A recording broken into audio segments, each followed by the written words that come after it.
তবে একটা কথা কি জানেন, মানুষ অনেক কষ্ট পাইতে পাইতে পাথর হইয়া যায়। আর পাথর জিনিসটা কিন্তু এমনই একটা শক্ত জিনিস, আর কখনো গলানো যায় না। তো আসলে যাই হোক, একটা মানুষকে বেশি ভালোবাসলে যা হয় সেটাই হচ্ছে আমার মধ্যে। না হয় এত রাত্রি জাগা পাখি আমি, রাত্রে মানুষ ঘুমায় আর আমি রাত্রে মানে জেগে জেগে আমি যারা ভালোবাসি তার জন্য এইভাবে আমার চোখের পানি। তো আসলে যারা না বোঝে, এইসব মানুষের ভালোবাসা না দেওয়া, মূল্যায়ন না করা আমি মনে করি অনেক ভালো। তারপরও জানি না আমার পাগল মন কী জন্য এরকম করে। যে মানুষে আমাকে মূল্য না দিতে জানে, এই মানুষে আমার কাছ থেকে মূল্য কিভাবে পায়। তারপরও মানে আমার এই পাগল মন আমি বুঝাইতে পারি না।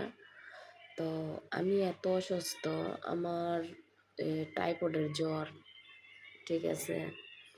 তো আমার এই জ্বর কিন্তু হচ্ছে মানে আমি ভাত খাইতে পারি না। ভাত যদি খাই তাহলে আমার গায়ে আরও বেশি জ্বর আয়ে। তো আমি হালকা পাতলা এটা সেটা খাই, আমি ওষুধ বড়ি চালাইয়া যাইতেছি।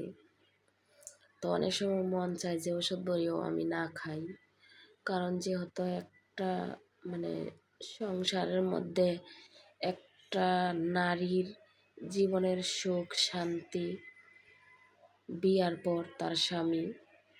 আর এই জিনিসটা যদি একটা মানুষের না বোঝে, তাহলে আমি মনে করি যে এইসব বেড়ার আর কপালে 2টা 3টা বিয়াও তাহে।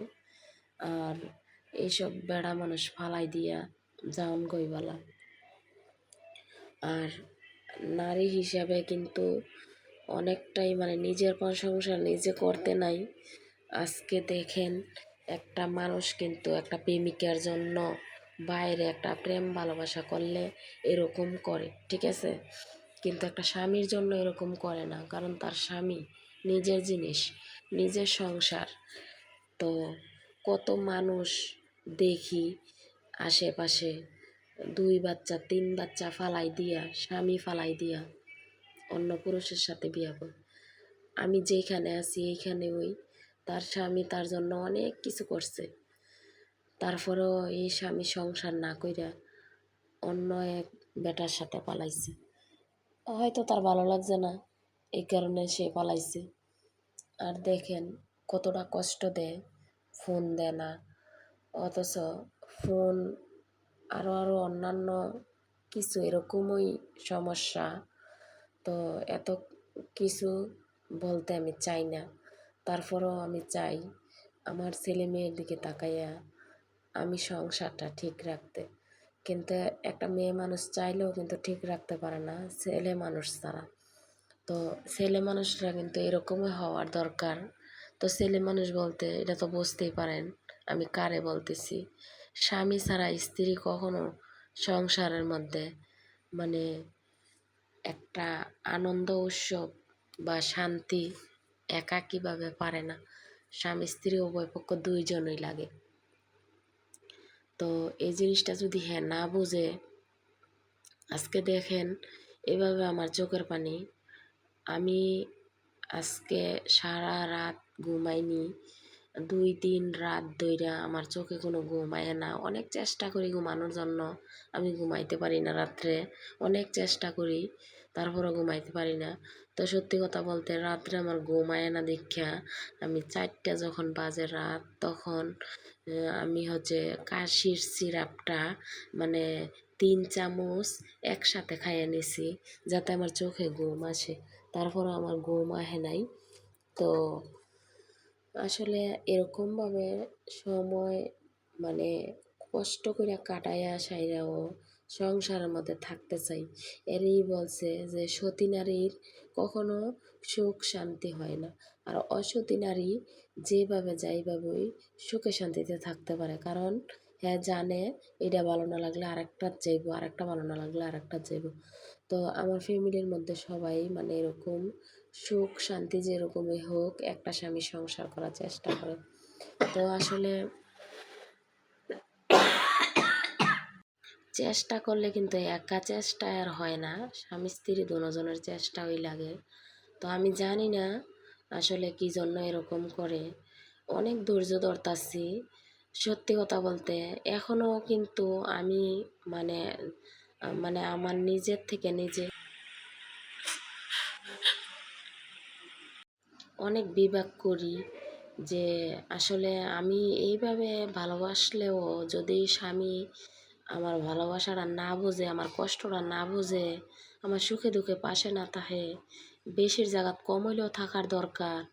আমি মানে অতিরিক্ত বেশির জায়গাত মানে 3 ভাগের 1 ভাগের জায়গায় যদি না পাই, তাহলে স্বাভাবিক এই জিনিসটাতে বাদ দিয়া অন্য কিছু চেঞ্জ করার দরকার আছে। কারণ দেখবেন সবাই, মা হোক, বাপ হোক, সন্তান হোক, ঠিক আছে, আপনি যখন দেখবেন বারবার একটা জিনিস চান, যখন পান না, তখন কিন্তু নিজে নিজে গড়ার চেষ্টা করেন। তো আসলে সত্যি কথা বলতে আমি অনেক চেষ্টা করতেছি, তবু আপনাদের মাঝে আমি দইরা তোলার কারণ, আমি এত চেষ্টা কইরেও যদি ব্যর্থ হই, তাইলে তো সেটাও আপনারা জানবেন। এই কারণে আপনাদের মাঝে আমি দইরা তুলি। আর হ্যাঁ, একদিন ফল পাইব। আসলে সত্যি কথা, আমি যে এরকম করতাছি না, আমি যদি তার জীবন থেকে সরে যাই, ঠিক আছে, কোনো নারী, হ্যাঁ, মানে আমার মতো এরকম ধৈর্য ধারণ কইরা সংসার কেউ করতো না, ঠিক আছে। তো আমি যতটুকু ধৈর্য ধারণ কইরা আমি যতটুকু করছি, তো আমি মানে কথা বলতে চাই না, তারপরও মনে করেন মুখ দিয়ে আয়া পড়ে। হে মানুষ যদি হইয়া তাহে, তাহলে হ্যাঁ বুঝবো আমি কি ভালো না খারাপ, না আমি কেমন। আমি অনেক ধৈর্যশীল একটা মানুষ। আসলে আমার বুকটা ফাইটটা জায়গা যে আমার কষ্টের সময়টা, হ্যাঁ, মানে আমার সান্ত্বনা দেওয়ার মতো আসলে আমার পাশে থাকতে চায় না। আজকে বেশি জায়গা কম, তুই যদি কমও যদি আমার হেল্প করতি, তুই এই জিনিসটা তুই বুঝোস না রে। হ্যাঁ, স্বামী কইছে কারে, যাক আমি আল্লাহর কাছে লাখো শুক্রিয়া আমি যেরকম আছি।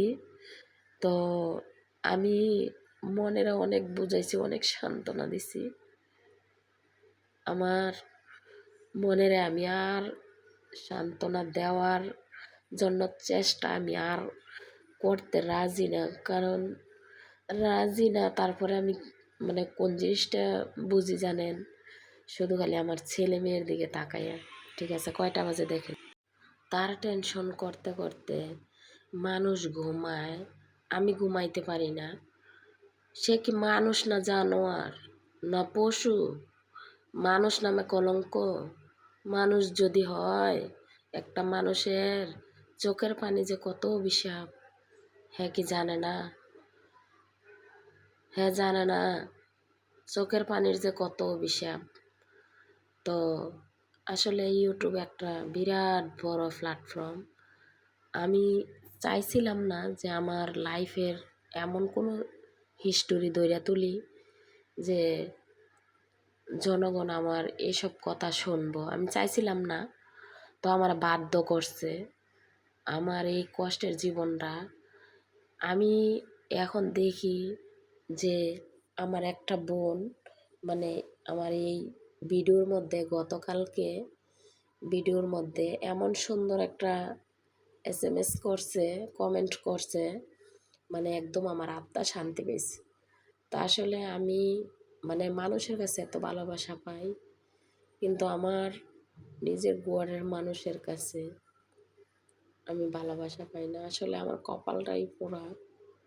আমি কোনোদিন ভাবতাম না যে আমার এত চোখের পানি ফালাইতে হইব, আমার এত কান্না করতে হইব, আমার মাথার ব্রেনটের সমস্যা হইয়া যাইব, আমি 2 রাত ধরে ঘুমাইতে পারি না। যদি আমার মাথায় কোনো সমস্যা হয়, তাহলে মেলা টাকা পয়সা লাগবো, আমি মইরা যাবো, তারপরও হে আমারে ফোন দিত না, এটা আমি জানি। আর যদিও বা ফোন দেয় কারো, মানে ফোনের ঠেলায় যদিও বা একটু ফোন টোন দেয়, মানে তার মতোতে। তো এইটা আর কি। তো আমি জানি না সঠিক কি করি, তো আল্লাহই ভালো জানে। ছেলে মেয়ের দিকে তাকাইয়া এখনও আমি অপেক্ষা করতেছি। মানুষ, ছেলে মানুষের কিন্তু পৃথিবীতে অভাব নাই, আছে নারীরও অভাব নাই, ছেলেরও অভাব নাই। ভালো মন্দ এক স্বামীতে যে সুখ হইব এটাও কোনো কথা না, আবার দ্বিতীয় স্বামীর ঘরে যায় যে দুঃখ হইব এটাও কোনো কথা না। প্রথম স্বামী যদি খারাপ হয় তাহলে শান্তি দ্বিতীয় স্বামীর ঘরেও আছে। আর প্রথম স্বামী যদি ভালো হয়, এটা যদি ফালাই দিয়া আর একটা পুরুষ লোকের কাছে বিয়া হয় তাহলে এটা কপালও দুঃখ থাকে। আর খারাপ স্বামী যদি হয় তাহলে তারে বাদ দিয়ে যদি আবার বিয়া হয় এটা জানা কথা শান্তি আছে, কারণ প্রথম স্বামী ভালো হয় নাই, ভালোর জন্য কিন্তু আল্লাহ আবার এই কাজটা করছে। তো আল্লাহ কিন্তু সব কিছু ভালোর জন্যই করে। তারপরও দেখেন আমি এত চোখের পানি তার জন্য ফালাই, তার মায়া হয় না, তার মায়া হয় না। আমার জীবনটা দিয়ে দিতে রাজি, তারপরেও তার মায়া হয় না। আমি মইরা যাবো তারপরেও মায়া করতো না, এটা আমি জানি ভালো করে। ওই এক, আজকে বিয়ে হয়েছে এত বছর, আজও পর্যন্ত রং তামাশা আনন্দ ফুর্তি তার কাছে নাই, ঠিক আছে। তারপরও আমি এরকমভাবে থাই ছেলে মেয়ের দিকে তাকাইয়া, ছেলে মেয়ের সুখের জন্য আমি এরকম করি। আর না হয় আমি কবে ফালাই দিয়ে যাইতাম গা। বিয়া বলে কি বেড়ার অভাব, অভাব নাই। তারপরও আমি মানে আমার আরও 4.5 লাখ টাকার মতো কিস্তি আছে। আল্লাহরে ডাকিয়া যদি কোনো রকম কিস্তিটা যদি আমি বাইঙ্গা দিতে পারি, শেষ করতে পারি, তাইলে মনে করেন যে আমি আল্লাহর কাছে লাখো শুক্রিয়া। 4.5 লাখ টাকার কিস্তি যদি আমি শেষ করতে পারি, তো দেখেন 4.5 লাখ টাকার কিস্তিটা যদি আমারে কিছু কিছু করে দিত তাইলে কিন্তু এটা কমতো। আমারে একেবারেই দিত না, তো এটা কি কমবো? কমতো না। তো যাই হোক, কিস্তি এমন একটা জিনিস, কঠিন জিনিস, এটা শেষ না করা পর্যন্ত শান্তি নাই। তো যাই হোক, সবাই দোয়া করবেন আমার লাগে, আমি যাতে সব কিছু দিয়া আল্লাহ আমার দুনিয়াতে নেয়, ঋণ দেনা দিয়া আমার এই কিস্তির ঋণটা না দেওয়া পর্যন্ত যে আল্লাহ আমার মরণও না দেয়। কারণ আমি এই কিস্তির ঋণটার মধ্যে আমি আটকে রয়েছি। তো আল্লাহর কাছে আমি দোয়া করি, এখন বর্তমানে আমি যে একটা অসুস্থ হয়ে পড়ে রয়েছি, তারপরেও আমি আল্লাহর কাছে মনে মনে দোয়া করি যে আল্লাহ তুমি আমার কিস্তির ঋণটা দেওয়া শেষ করায় আমার দুনিয়াতে তুমি নিও। আর আমি জানি না হে আমার কে কি মনে করে, আমার এই কিস্তির ঋণের টিয়াটা যে পাইবো আমার মাথার মধ্যে এমন বড় বোঝা হয়ে রয়েছে, এক আল্লাহ ছাড়া কেউ জানে না। তো যাই হোক, মানে হ্যাঁ, হ্যাঁ নিজে নিজে শান্তিতে থাকতে চায়, মানে ছেলে মেয়ে বউ খাইলো না না খাইলো, আছে না নাই, মরমু না বাঁচমু এই খবর হ্যাঁ নিত না। তো আল্লাহ তারা বালা রাখুক, আমি দোয়া করি দূর থাকিয়া। তো আমার লাগিয়া কোনো কিছু করণ লাগতো না, ঠিক আছে। তো এই ঋণের জন্য 4.5 লাখ টাকা ঋণের জন্য বলেন তো দেখি কোনো সম্পদ বিক্রি করে দেওয়া যাইব? যাইতো না। কিন্তু টাকা সবার কাছে মোটে থাকে না, ঠিক আছে। টাকা ও লাগে, সম্পদও লাগে। তো সম্পদ থাকলেও যে একেবারে বয়ে বয়ে খাওয়ান লাগবো এটাও কোনো কথা না। আর সম্পদ না থাকলেও কোনো মূল্য নাই, সম্পদও তাহা লাগে আর টাকাও তাহা লাগে। আজকে যদি ক্যাশ টাকাটা যদি থাকতো আমার, তাহলে কিন্তু আমি এই কিস্তিটার মধ্যে আটকা থাকলাম নইলে। তো এই যে দেখেন অসুখ বিসুখ হইতাছে, এই যে টাইফয়েডের জ্বর, জ্বর থামে উঠে, ভাত খাইলে আবার জ্বর উঠে, মানে এরকম। তা আমি যে একটা মানে সমস্যার সম্মুখীনে ভুগতাছি, আমার এই সময়তে একটা সান্ত্বনা দিব, ফোন দিব, খোঁজখবর নিব, এই জিনিসটা মানে তার মধ্যে নাই। তো দেখেন এত রাত্রে আমি পান খাই, আমার পান খাওয়ারও অনেক অভিযোগ ছিল যে আমি কে লেগে পান খাই। আমার মধ্যে কি আছে কোন তো? আমার মধ্যে কি সুখ আছে, কি শান্তি আছে? আমার মধ্যে কোনো সুখ শান্তি কোনো কিছুই নেই। সিদ্ধ হয় নাই, উড়াইলে সিদ্ধ হইব? তো আমার মধ্যে কোনো সুখ শান্তি আনন্দ ফুর্তি কোনো কিছুই নাই। আর হ্যাঁ নিজের নিজে চিন্তা করে দেখুক, আমি জানি না আমার ভিডিও দেখে না না দেখে, হ্যাঁ। তো যাই হোক, যদি দেখে তাইলে নিজের নিজে বালিশের মধ্যে শুয়ে শুয়ে চিন্তা করে দেখুক, একটা বউ মানুষ মানে একটা স্বামী একটা স্ত্রীর এইভাবে চালাইতে পারেনি। আজকে যদি আমার 5 জন থাকতো, হ্যাঁ, আমার বাপ মাই যদি আমার এর কাছে বিয়া দিত, আমার বাপ মা যদি বাচ্চা থাকতো, কবে 3 কথা কওয়াইয়া সারাসারি করাইয়া লইয়া গেল কইল। ঠিক আছে? তো বিয়াটা কিন্তু আমি নিজে নিজে বই নাই। ঠিক আছে? আমার শ্বশুর আমার শাশুড়ি, আমি ইউটিউবের মধ্যে বলতেছি, আমি এই মিডিয়ার জগতে বলতেছি, মিথ্যা কথা না, কসম আল্লাহর, আমি নিজে নিজে বিয়া বই নাই। ঠিক আছে? আমার শ্বশুর আমার শাশুড়ি আমার হাজব্যান্ড, মানে আমারে শ্বশুর শাশুড়ি নিয়ে বিয়া করাইছে। ঠিক আছে? তো আসলে মনে হয় আমার ভাগ্যটা খারাপ, এই কারণে হের লগে আমার বিয়ে হয়েছে। আমার ভাগ্য যদি ভালো হইতো, তাইলে আমার বাপ মা আমার তাফাত বিয়ে দিত, দূরে বিয়ে দিত, অনেক ভালো আছিল। তো আল্লাহ নাকি বলে যা করে সব কিছু ভালোর জন্য করে। আমি যে কথাটা বলতেছি, যে হের লগে আমার বিয়ে না হইতো, আল্লাহ আমার জুড়ি যে মিলাই রাখছে, এর লাগে হইছে হের লগে আমার বিয়া।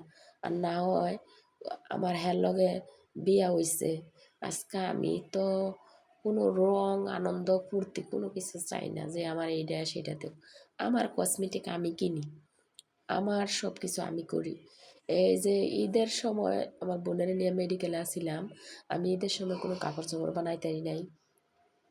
বাড়িতে আইসি আমার মাইয়া 6টা 3 পিস লই আইছে আমার লাইগা। 6টা 3 পিস আমারে দিছে। অলরেডি বানাইয়া টানাইয়া দিছে। মাইয়ার কাছ থেকে আমি 6টা 3 পিস আনছি। মাইয়া অনেকগুলো 3 পিস উড়াইছিল। সব বিক্রি হইছে। তো মাইয়া এখান থেকে 6টা 3 পিস বানাইছি আমি। তাহলে আমি তো কোনো দিন কোনো কিছু হেয়ার কাছে আমি আবৃত্ত করি না, নাকি এই যে বাড়িতে আইয়ে যায় কইতে পারবো না। দেখেন কয়টা বাজে, 4:51 বাজে ভোরবেলা। খুব সকাল, ফুটফুটে বৃষ্টি, সারা রাত কেন যে ঘুম হয়নি সঠিক জানি না। এই যে বসে বসে রুটি বানাইলাম।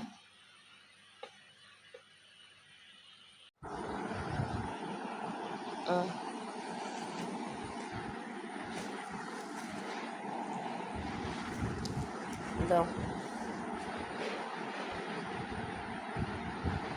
হয়েছে, একটা মরিচ দিছি, মরিচ প্রচুর জাল।